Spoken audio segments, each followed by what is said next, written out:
Então tá, valendo mais um episódio do Daniel Will Te Responde. Esse é o episódio número 4. Lembrando sempre o apoio da VTech, vídeos, mais vídeos sendo criados, tendo o apoio da empresa. E aproveita lá, se cadastra no nosso site para receber notícias e manda aí o que a sua empresa, a sua equipe está precisando, que a gente pode ajudar.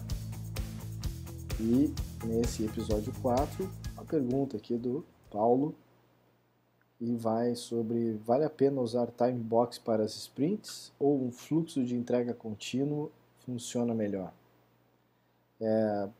Então aqui a gente pode brincar um pouquinho sobre o que normalmente acontece para um time que trabalha com Scrum ou trabalha com o próprio Extreme Programming, por exemplo, que é o conceito de iterações. Uma caixa de trabalho, um determinado número de dias fixos, onde a gente planeja o que vai ser feito naquele período e controla como time, né, o andamento das atividades que são realizadas naquele período. Ao final desse período se faz uma revisão daquilo que foi entregue e começa um novo planejamento e começa todo o processo de novo.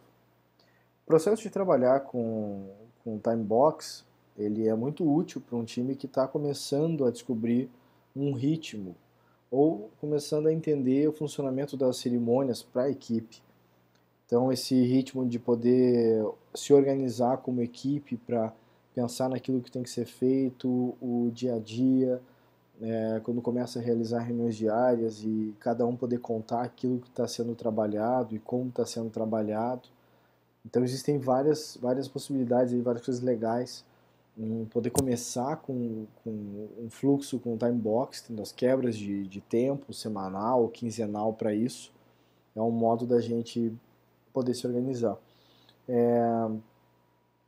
Existe uma questão sobre usar time box ou usar fluxo contínuo de trabalho que tem a ver também com o tipo de trabalho, tipo de atividade que esse time que a gente está conversando aí, ele tem que fazer. Exemplo, uma equipe que trabalha com desenvolvimento de software, por exemplo, ou que tem muito claro aquilo que tem que ser feito durante esse período do time box, essa equipe consegue ter um pouco mais transparente aquilo que ela vai colocar como planejado durante aquele período e aí conseguir acompanhar esse período de trabalho, seja utilizando um burn-up ou um burn-down, por exemplo, para enxergar esse andamento e ter algum tipo de visualização daquilo que está sendo colocado. Mas um time que trabalha com suporte, por exemplo, onde na verdade o fluxo de entrada está quase que diretamente relacionado às demandas dos clientes que vão estar chegando durante os dias, né? Esse time tem muito mais chance de conseguir se organizar utilizando o fluxo contínuo do que utilizando o time box. Então eu posso organizar daí o quadro de atividades tendo uma raia de trabalho onde aquilo que se planeja, aquilo que foi resultado das reuniões de melhoria contínua, aquilo que foi resultado das reuniões de prevenção, e uma outra raia daquilo que são as demandas que estão chegando dos clientes, né? Depois a gente pode organizar um outro vídeo aí para falar sobre especificamente sobre time box, sobre Kanban, né? E como que esse fluxo, como que a limitação do trabalho em andamento pode ajudar nesses processos. E isso também pode acontecer para quem trabalha com time box, né? Utilizar o conceito do WIP, Work in Progress, é uma questão que a gente pode utilizar isso independente da equipe e do formato que a gente utiliza. Então existem algumas formas assim, mas eu sou sincero em dizer que para uma equipe que desenvolve software, normalmente eu acabo começando nessa equipe com um trabalho de usar um time box, usar algum tipo de iteração semanal, quinzenal, e a partir daí, conforme o andamento da equipe, vou tentando tirar essas amarras e ver se aquela equipe consegue funcionar num fluxo contínuo.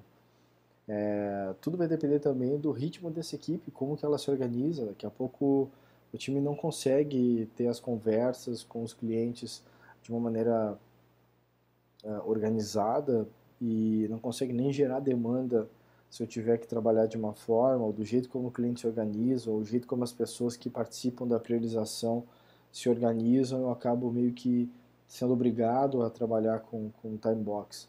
né, onde eu não tenho a chance de conseguir estar a cada 2 dias reunindo a equipe para fazer planejamentos e coisa e tal. Então, depende muito de como que essa equipe mesmo se organiza, né?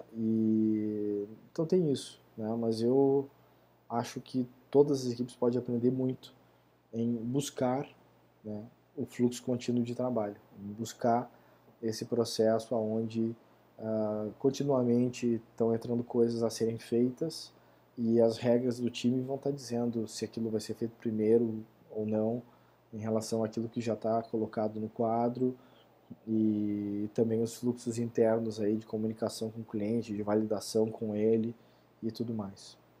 Então, bem interessante, obrigado Paulo aí pela pergunta, né? Então fica essa coisa, o funcionar melhor vai depender do contexto de equipe. Para mim, a primeira questão é essa.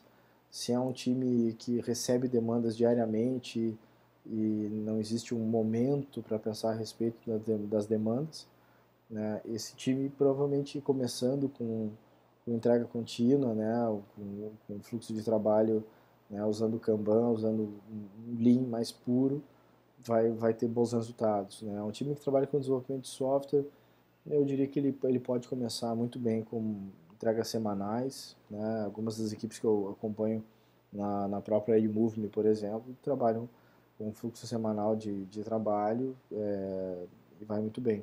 Então é uma questão de se colocar, usar fluxo contínuo, usar time box, isso não diz se um time é mais produtivo ou não do que o outro, são contextos, são possibilidades de se funcionar dentro de um time e o nosso trabalho é conseguir identificar isso. Beleza? Obrigado de novo aí, deixe seu comentário, manda sua pergunta e a gente vai indo aí. Valeu!